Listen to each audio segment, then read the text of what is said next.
సింగపూర్లో మన భారతీయుడు చేసిన పనికి అంతా తలదించుకోవాల్సిన పరిస్థితి ఏర్పడింది. అతడు చేసిన నీచమైన పనికి సింగపూర్ కోర్టు ఏకంగా 17 ఏళ్ల కఠిన కారాగార శిక్ష విధించింది. అసలు అతను ఎవరు, ఏం చేశాడు అనేది చూద్దాం. సింగపూర్లో ప్రముఖ స్ట్రీట్ లో గేలాంగ్ అనే ఒక హోటల్ ఉంది. అది మధ్య తరగతి వాళ్ళు ఉండే హోటల్ కమ్ లాడ్జ్. అయితే ఓ రోజు ఉదయం 8 గంటలకు హోటల్ రూమ్ నంబర్ 108 ని నీట్ గా ఊడ్చి దుప్పట్లు మార్చి క్లీన్ చేసేద్దామని ఇద్దరు బాయ్స్ వచ్చారు. అందులో ఒక బాయ్ స్వీప్ చేస్తూ ఉండగా మరొకడు అక్కడ ఉన్న బెడ్ ను మార్చేందుకు ప్రయత్నిస్తూ ఉన్నాడు. అయితే ఆ బెడ్ ను ఎంత కదిల్చినా కదలడం లేదు. దీంతో తన స్నేహితుడి సాయాన్ని తీసుకున్నాడు.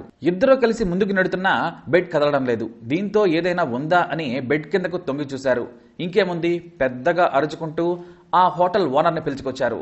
ఒక మహిళ శవం ఆ దుప్పట్లో ఉంది. క్షణాల్లో వాళ్ళు పోలీసులకు ఇన్ఫార్మ్ చేశారు. 5 నిమిషాల్లో పోలీసులు కూడా ఫోరెన్సిక్ టీమ్ తో అక్కడ దిగిపోయారు. సెప్టెంబర్ 4, 2008 ఉదయాన్నే పోలీసులు ఏ ఒక్కరిని కూడా హోటల్ నుంచి బయటకు వెళ్లనివ్వకుండా సెర్చ్ చేశారు. అయితే ఏ ఒక్క అనుమానితుడు కూడా దొరకలేదు, క్లూ కూడా లేదు. ఇక ఆ దుప్పట్లో ఉన్న మహిళ శవం నగ్నంగా ఉంది. ఒక్క వస్తువు కూడా ఒంటి మీద లేదు.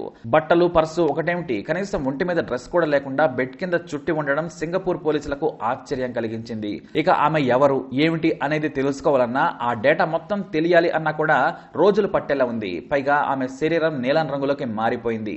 మొహం కాస్త ఉబ్బి ఉంది. సరే, ముందుగా గేలాంగ్ హోటల్ ఎంట్రీ బుక్ ను పరిశీలిద్దామని పోలీసులు అక్కడికి వెళ్లారు.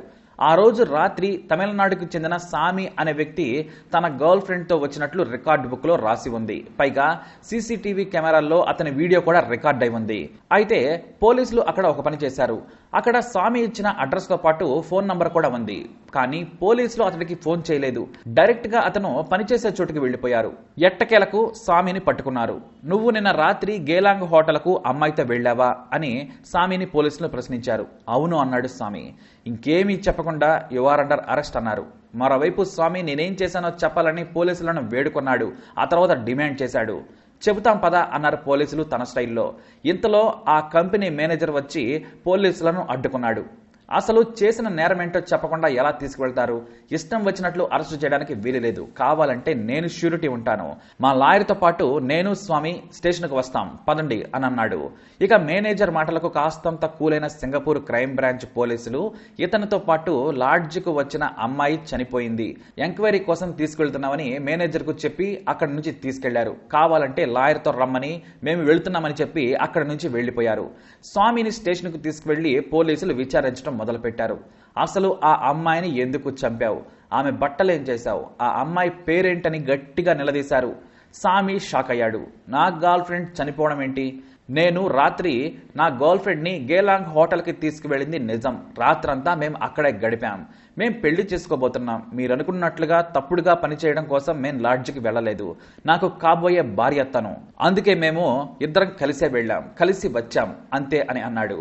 దానికి పోలీసులు కూడా, హే మిస్టర్, అబద్ధాలు చెప్ప మాకు, ఆమె చనిపోయి ఉంది, నీతో ఎలా వస్తుంది అని అడిగాడు. లేదు, మేం కలిసే బయటకు వచ్చాం. అంతెందుకు, మీరు నా దగ్గరకు రావడానికి గంట ముందు కూడా నేను మాట్లాడాను. చనిపోయిందంటారేంటి అని పోలీసులకు దిమ్మ తిరిగే షాక్ ఇచ్చాడు. సరే అయితే మీ గర్ల్ ఫ్రెండ్ కి ఫోన్ చేయి అన్నారు పోలీసులు. వాళ్ల ముందే ఫోన్ చేసి కలిపాడు. ఏ టైంకు గేలాంగ్ వెళ్ళాము, ఎప్పుడు చెక్అవుట్ అయిందో క్లియర్ గా చెప్పేసింది ఫోన్ లో. కానీ సామి మాటలను పోలీసులు నమ్మలేదు. ఎవరినైనా ప్రీ ప్లాంట్ గా ఏర్పాటు చేసి పోలీసులను తప్పుదారి పట్టిస్తున్నాడేమో అనుకున్నారు. దీంతో చేసేదేమీ లేక స్టేషన్ కు తన గర్ల్ ఫ్రెండ్ ని పిలిపించి చూపించాడు. పోలీసులు షాక్. సామి ఏదైతే చెప్పాడో అదే సీసీటీవీలో రికార్డ్ అయింది. ఆ అమ్మాయితోనే వచ్చాడు, ఆ అమ్మాయితోనే వెళ్లాడు. ఇక్కడ పోలీసులకు ఏమీ అర్థం కాలేదు. దీంతో ఏం చేయాలో ఏమో తెలియక మళ్లీ శవం దగ్గరకు వెళ్లారు. ఆ శవాన్ని పట్టుకుని పోలీసులు అటాప్సీ చేసిన ఫోరెన్సిక్ డాక్టర్ దగ్గరకు పరిగెత్తుకెళ్లారు. చనిపోయిన అమ్మాయి శరీరం నల్లగా ఉంది. గొంతు మీద గట్టి చేతి ముద్రలున్నాయి. హత్యకు గురై దాదాపు 24 గంటలవుతుందని చెప్పారు. అంతేకాదు సదరు మహిళ 7 నెలల గర్భిణి అని కూడా తేల్చారు. గర్భంలో మగబిడ్డ ఉన్నాడని ఫోరెన్సిక్ డాక్టర్ చెప్పడం జరిగింది. దీంతో పోలీసులు మళ్లీ గేలాంగ్ హోటల్ కు పరిగెత్తారు.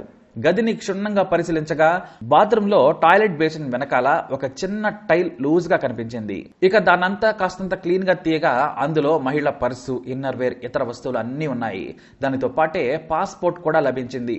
దీంతో పోలీసుల విచారణ కాస్తంత సులభమైంది. ఇక ఆ పాస్పోర్ట్ ప్రకారం ఆమె పేరు రాధిక రాధికాదేవి త్యాగరాజన్, వయసు 21 ఏళ్లు, శ్రీలంకకు చెందిన మహిళ. ఒక స్లమ్ బిల్డింగ్ లో ఉంటోంది. పోలీసులు సరాసరి ఆ బిల్డింగ్ లోకి వెళ్లిపోయారు. ఆమెకు భర్త లేడు, 2 మగపిల్లలు ఆడుకుంటూ కనిపించారు.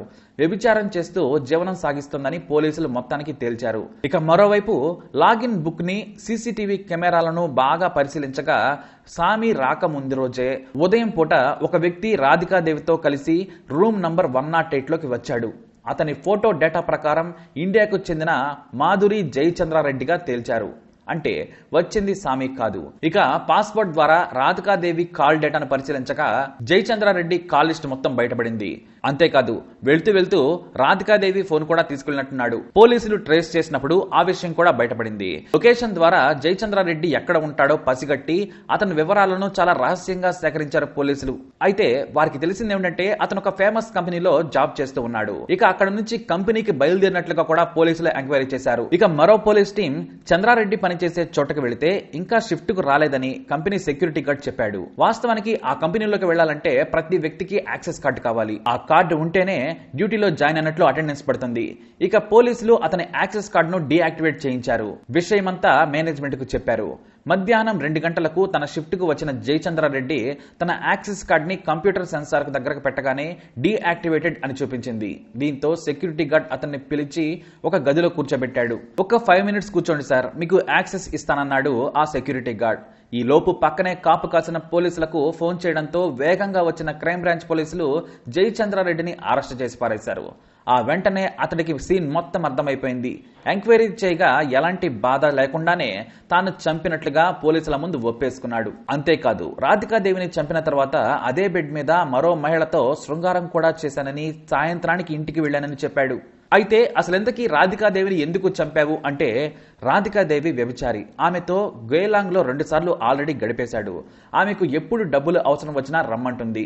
నాకు ఫోన్ చేస్తుంది, వీలుంటే వెళ్లేవాణ్ణి. ఆ రోజు కూడా ఆమెతో గడపడానికి వెళ్లాను. కానీ ఇంటికి వెళ్దామన్న సమయంలో డబ్బులను ఎక్కువగా కావాలని డిమాండ్ చేసింది. నేను ఇవ్వలేనని చెప్పాను. కానీ ఆమె నన్ను కొట్టావని, రేప్ చేశావని పోలీసులకు చెబుతానని బెదిరించింది. దీంతో కోపంతో పేక పిసికి చంపేశానన్నాడు జయచంద్రారెడ్డి. ఇక అతని ఇంట్లో సోదా చేయగా ఇతర మహిళల నుంచి చంద్రారెడ్డి దొంగిలించిన బంగారు వస్తువులను పోలీసులు రికవరీ చేశారు.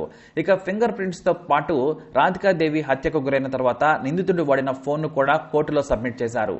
ఇక తానే శ్రీలంకకు చెందిన వ్యభిచారిని చంపానని ఒప్పుకోవడంతో కోర్టు 17 ఏళ్ల జైలు శిక్ష విధించింది. చంద్రారెడ్డి చేసిన పనికి ఆమె 2 కొడుకులు కూడా అనాథలయ్యారు. అలాగే సింగపూర్ పేపర్స్ లో కూడా ఒక ఇండియన్ అని పదే వేశారు. ఏది ఏమైనా ఒక హత్యకు 17 ఏళ్ల శిక్ష పడింది. అతని జీవితమే నాశనమైంది. మరి ఈ ఇన్ఫర్మేషన్ మీకు నచ్చినట్లయితే తప్పకుండా వీడియోని లైక్ చేయండి, షేర్ చేయండి, మా ఛానల్ని సబ్స్క్రైబ్ చేసుకోండి.